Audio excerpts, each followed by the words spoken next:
Welcome, ladies and gentlemen, back to the Global News Update. I am Emily Morgan. In the past 24 hours, from Sunday, November 2nd to Monday, November 3rd, the most painful news has been confirmed from the front lines in Ukraine, while the most important security diplomacy is taking place in Southeast Asia. In Ukraine, after weeks of fierce fighting, the Russian Ministry of Defense announced this morning that they have raised their flag in the strategic city center of Pokrovsk. The situation is described as extremely tragic.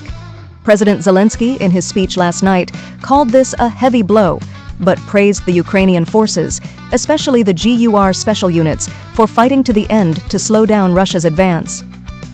Analysts confirm that the loss of Pokrovsk has opened a significant gap in Ukraine's defense line in Donetsk, and the Ukrainian army is now urgently establishing new defensive lines to the west.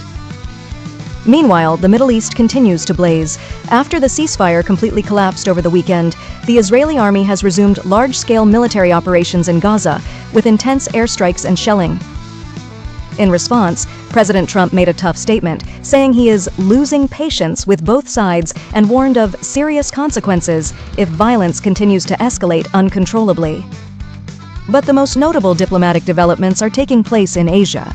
This is also the answer to the question about the purpose of U.S. Secretary of Defense Pete Hegseth's trip to Southeast Asia, which includes an important stop in Vietnam. This trip, occurring right after the APEC summit, has three clear strategic objectives. First, to reassure. After the trade ceasefire agreement between Trump and Xi Jinping, many of America's allies and partners in Southeast Asia have been concerned that Washington might abandon security commitments in exchange for economic benefits. Hegseth carries a clear message.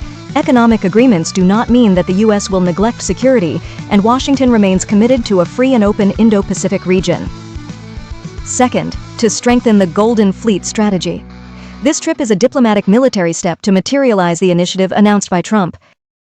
Hegseth is looking to strengthen alliances, particularly regarding maritime security and countering China's actions in the South China Sea. And third, the specific purpose with Vietnam is to tighten substantive defense cooperation.